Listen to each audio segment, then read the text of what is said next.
आइए सुनते हैं भगवती चरण वर्मा की लिखी कहानी दो बांके। शायद ही कोई ऐसा अभागा हो जिसने लखनऊ का नाम न सुना हो, और युक्त प्रांत में ही नहीं बल्कि सारे हिंदुस्तान में, और मैं तो यहाँ तक कहने को तैयार हूँ कि सारी दुनिया में लखनऊ की शोहरत है। लखनऊ के सफ़ेदा आम, लखनऊ के खरबूजे, लखनऊ की रेवड़ियाँ, ये सब ऐसी चीज़ें हैं जिन्हें लखनऊ से लौटते समय लोग सौगात की तौर पर साथ ले जाया करते हैं। लेकिन कुछ ऐसी भी चीज़ें हैं जो साथ नहीं ले जाई जा सकती, और उनमें लखनऊ की जिंदा दिली और लखनऊ की नफासत विशेष रूप से आती है। ये तो वो चीज़ें हैं जिन्हें देसी और परदेसी सभी जान सकते हैं, पर कुछ ऐसी भी चीज़ें हैं जिन्हें लखनऊ वाले तक नहीं जानते, और अगर परदेसियों को इनका पता लग जाए तो समझिए कि उन परदेसियों के भाग खुल गए। इन्हीं विशेष चीज़ों में आते हैं लखनऊ के बांके। बांके शब्द हिंदी का है या उर्दू का, ये विवादग्रस्त विषय हो सकता है, और हिंदी वालों का कहना है, इन हिंदी वालों में मैं भी हूँ, कि ये शब्द संस्कृत के बंकिम शब्द से निकला है। पर यह मानना पड़ेगा कि जहाँ बंकिम शब्द में कुछ गंभीरता है, कभी कभी कुछ तीखापन झलकने लगता है, वहाँ बांके शब्द में एक अजीब बांकापन है। अगर जवान बांका तिरछा न हुआ तो आप निश्चय समझ लें कि उसकी जवानी की कोई सार्थकता नहीं। अगर चितवन बांकी नहीं तो आंख फोड़ लेना अच्छा है। बांकी अदा और बांकी झांकी के बिना जिंदगी सूनी हो जाए। मेरे ख्याल से अगर दुनिया से बांका शब्द उठ जाए तो कुछ दिल चले लोग खुदकुशी करने पर आमादा हो जाएंगे। और इसीलिए मैं तो यहाँ तक कहूँगा कि लखनऊ बांका शहर है, और इस बांके शहर में कुछ बांके रहते हैं जिनमें गजब का बांकपन है। यहाँ पर आप लोग शायद झल्ला कर पूछेंगे, मियाँ ये बांके है क्या भला, कहते क्यों नहीं? और मैं उत्तर दूंगा कि आप में सब्र नहीं। अगर उन बांकों की एक बांकी भूमिका नहीं हुई तो फिर कहानी किस तरह बांकी हो सकती है? हाँ, तो लखनऊ में रईस हैं, तवाइफे हैं, और इन दोनों के साथ शोहदे भी हैं। बकौल लखनऊ वालों के ये शोहदे ऐसे वैसे नहीं हैं, ये लखनऊ की नाक हैं। लखनऊ की सारी बहादुरी के ये ठेकेदार हैं, और ये जान लेने और दे देने पर आमादा रहते हैं। अगर लखनऊ से ये शोहदे हटा दिए जाएं, तो लोगों का ये कहना, अजी लखनऊ तो जनानों का शहर है, 16 आने सच्चा उतर जाए। जनाब, उन्हीं शोहदों के सरगनों को लखनऊ वाले बांके कहते हैं। शाम के वक्त तहमत पहने हुए और कसरती बदन पर जालीदार बनियान पहनकर उसके ऊपर बूटेदार चिकन का कुर्ता डाटे हुए जब ये निकलते हैं, तब लोग बाग बड़ी हसरत की निगाहों से उन्हें देखते हैं। उस वक्त इनके पट्टेदार बालों में करीब आध पाव चमेली का तेल पड़ा रहता है। कान में इत्र की अनगिनत फुरहरियां खुसी रहती हैं, और एक बेले का गजरा गले में तथा एक हाथ की कलाई पर रहता है। फिर ये अकेले भी नहीं निकलते, इनके साथ शागिर्द शोहदों का जुलूस रहता है, एक से एक बोलियां बोलते हुए, फब्तियां कसते हुए और शोखियां हाँकते हुए। उन्हें देखने के लिए एक हज्जूम उमड़ पड़ता है। तो उस दिन मुझे अमीनाबाद से नक्खास जाना था।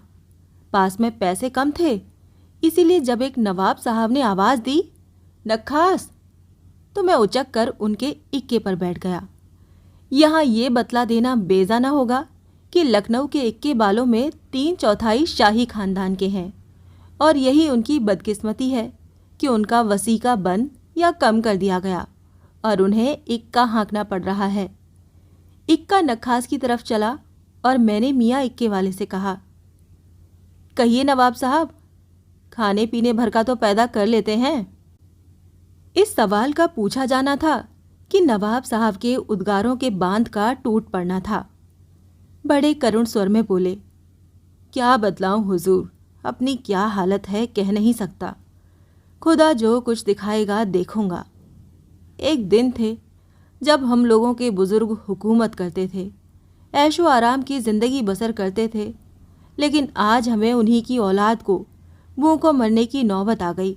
और हुजूर, अब पेशे में कुछ नहीं रह गया। पहले तो तांगे चले, जी को समझाया बुझाया, मियाँ अपनी अपनी किस्मत। मैं भी तांगा ले लूँगा, ये तो वक्त की बात है, मुझे भी फ़ायदा होगा। लेकिन क्या बतलाऊं हुजूर, हालत दिनों दिन बिगड़ती ही गई। अब देखिए मोटरों पर मोटरें चल रही हैं। भला बतलाइए हुजूर, जो सुख इक्के की सवारी में है वो भला तांगे या मोटर में कहाँ मिलने का। तांगे में पालथी मारकर आराम से बैठ नहीं सकते, जाते उत्तर की तरफ है, मुंह दक्षिण की तरफ रहता है। अजी साहब, हिंदुओं में मुर्दा उल्टे सिर ले लिया जाता है, लेकिन तांगे में लोग जिंदा ही उल्टे सिर चलते हैं। और ज़रा गौर फरमाइए, ये मोटरें शैतान की तरह चलती हैं, वो बला की धूल उड़ाती हैं कि इंसान अंधा हो जाए। मैं तो कहता हूँ कि बिना जानवर के आप चलने वाली सवारी से दूर ही रहना चाहिए, उसमें शैतान का फेर है। इक्के वाले नवाब और न जाने क्या क्या कहते अगर वो या अली के नारे से चौंक न उठते। सामने क्या देखते हैं कि एक आलम उमड़ रहा है। इक्का रबाबगंज के पुल के पास पहुंचकर रुक गया। एक अजीब समा था। रकाबगंज के पुल के दोनों तरफ करीब 15,000 की भीड़ थी, लेकिन पुल पर एक आदमी नहीं। पुल के एक किनारे करीब 25 सौदे लाठी लिए हुए खड़े थे और दूसरे किनारे भी उतने ही। एक खास बात और थी कि पुल के एक सिरे पर सड़क के बीचों बीच एक चारपाई रखी थी और दूसरे सिरे पर भी सड़क के बीचों बीच दूसरी। बीच बीच में रुक रुक कर दोनों ओर से या अली के नारे लगते थे। मैंने इक्के वाले से पूछा, क्यों मियाँ, क्या मामला है? मियाँ इक्के वाले ने एक तमाशाई से पूछकर बतलाया, हुजूर, आज 2 बांकों में लड़ाई होने वाली है, उसी लड़ाई को देखने के लिए ये भीड़ इकट्ठी है। मैंने फिर पूछा, ये क्यों? मियाँ इक्के वाले ने जवाब दिया, हुजूर, पुल के इस पार के शौहदों का सरगना एक बांका है और उस पार के शौहदों का सरगना दूसरा बांका। कल इस पार के एक शौहदे से पुल के उस पार के दूसरे शौहदे का कुछ झगड़ा हो गया और उस झगड़े में कुछ मारपीट हो गई। इस फसाद पर दोनों बांकों में कुछ कहा सुनी हुई और उस कहा सुनी में ही मैदान बद दिया गया। अरे हुजूर, इन बांकों की लड़ाई कोई ऐसी वैसी थोड़े ही होगी, इसमें खून बहेगा और लड़ाई तब तक खत्म नहीं होगी जब तक एक बांका खत्म न हो जाए। आज तो एक आध लाश गिरेगी। ये चारपाइयाँ उन बांकों की लाश उठाने आई हैं। दोनों बांके अपने बीवी बच्चों से रुखसत लेकर और करबला के लिए तैयार होकर आएंगे। इसी समय दोनों ओर से या अली की एक बहुत बुलंद आवाज़ उठी। मैंने देखा कि पुल के दोनों तरफ हाथ में लाठी लिए हुए दोनों बांके आ गए। तमाशाइयों में एक सख्ता सा छा गया। सब लोग चुप हो गए। पुल के इस पार वाले बांके ने कड़क कर दूसरे पार वाले बांके से कहा, उस्ताद। और दूसरे पार वाले बांके ने कड़क कर उत्तर दिया, उस्ताद। पुल के इस पार वाले बांके ने कहा, उस्ताद, आज खून हो जाएगा, खून।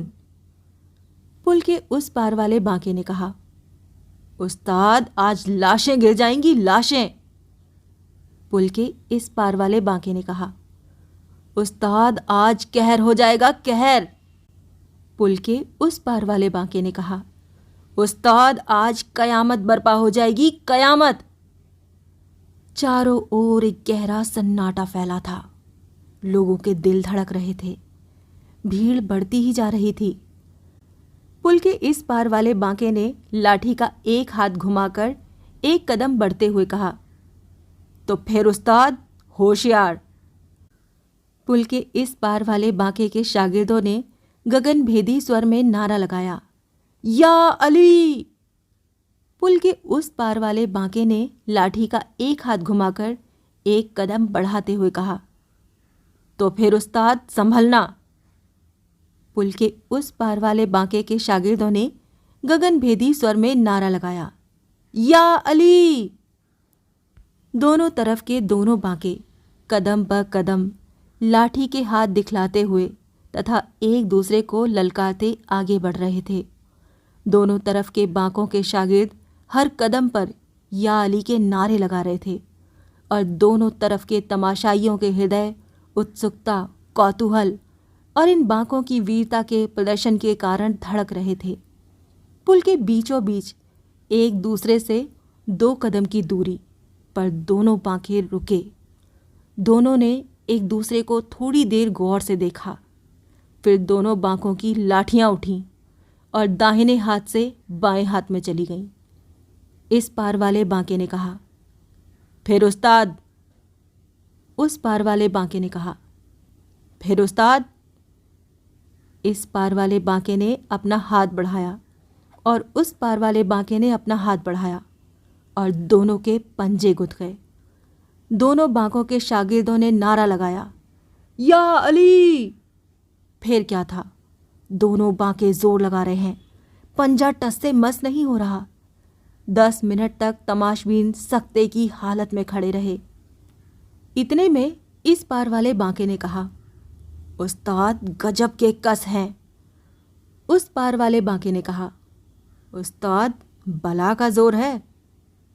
इस पार वाले बांके ने कहा, उस्ताद अभी तक मैंने समझा था कि मेरे मुकाबले का लखनऊ में कोई दूसरा नहीं है।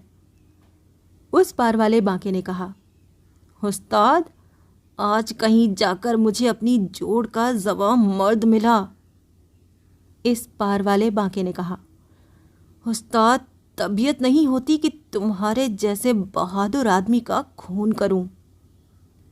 उस पार वाले बांके ने कहा, उस्ताद तबीयत नहीं होती कि तुम्हारे जैसे शेर दिल आदमी की लाश गिराऊं। थोड़ी देर के लिए दोनों मौन हो गए। पंजा गुथा हुआ, टस से मस नहीं हो रहा है। इस पार वाले बांके ने कहा, उस्ताद झगड़ा किस बात का है। उस पार वाले बांके ने कहा, उस्ताद यही सवाल मेरे सामने है। इस पार वाले बांके ने कहा, उस्ताद पुल के इस तरफ के हिस्से का मालिक मैं। उस पार वाले बांके ने कहा, उस्ताद पुल के इस तरफ के हिस्से का मालिक मैं। और दोनों ने एक साथ कहा, पुल की दूसरी तरफ से न हमें कोई मतलब है और न हमारे शागिर्दों को। दोनों के हाथ ढीले पड़े। दोनों ने एक दूसरे को सलाम किया और फिर दोनों घूम पड़े। छाती फुलाए हुए दोनों बांके अपने शागिर्दों से आ मिले।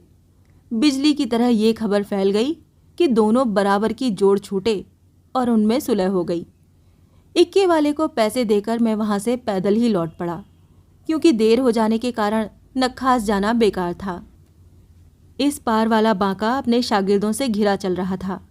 शागिर्द कह रहे थे, उस्ताद इस वक्त बड़ी समझदारी से काम लिया, वरना तो आज लाशें गिर जाती। उस्ताद हम सब के सब अपनी अपनी जान दे देते, लेकिन उस्ताद गजब के कस हैं। इतने में किसी ने बांके से कहा, मुला स्वांग खूब भरियो। बांके ने देखा एक लंबा और तगड़ा देहाती जिसके हाथ में एक भारी सा लठ है, सामने खड़ा मुस्कुरा रहा है। उस वक्त बांके खून का घूंट पीकर रह गए। उन्होंने सोचा, भला उस्ताद की मौजूदगी में उन्हें हाथ उठाने का कोई हक भी है। ये थी भगवती चरण वर्मा की लिखी कहानी 2 बांके।